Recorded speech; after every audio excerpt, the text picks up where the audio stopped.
Hello and welcome guys, आप सबका स्वागत है हमारे यूट्यूब चैनल में, भोजपुरी एक्सटी यूट्यूब चैनल में। अगर आप सब इस चैनल को सब्सक्राइब नहीं किए हैं तो प्लीज़ सब्सक्राइब कर ले ताकि भोजपुरी से रिलेटेड न्यूज सबसे पहले देखने को मिलेगा। आज हम बात करने वाले भोजपुरी के दबंग स्टार खेसारी लाल यादव जी के बारे में, तो वीडियो को पूरा वॉच कीजिए। खेसारी लाल के फाइनल चैनल को सब्सक्राइब कीजिएगा। बात करने वाला है न्यू सॉन्ग को लेकर। न्यू सॉन्ग को, जिस सॉन्ग का नाम है ले ले आई राजा पेप्सी, इस सॉन्ग को काफ़ी अच्छा ये song, new song Khesari Lal का आने वाला है। इस सॉन्ग को रिलीज डेट आ चुका है। रिलीज डेट है 1 तारीख को, कल है, यानी कल सुबह 6:45 पर राइट म्यूजिक भोजपुरी पर इस सॉन्ग को रिलीज किया जाएगा।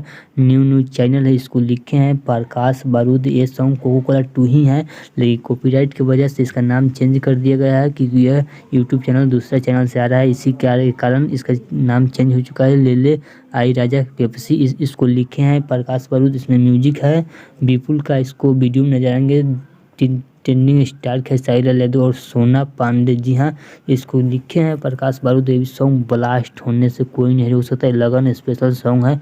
लगन में लोकगीत काफ़ी बजने वाला डीजे सॉन्ग मिलेगा आपको। जैसे कोको कोला 1 था वैसे ही कोको कोला 2 ही समझ लेगी। कॉपीराइट की वजह से इसका नाम चेंज कर दिया गया है। चलिए, खेसारी लाल यादव का वीडियो आपको अच्छा लगा था प्लीज़ चैनल सब्सक्राइब कीजिए, वीडियो को लाइक कीजिए। चलिए मिलते हैं न्यू अपडेट के साथ, तब तक ओके बाय।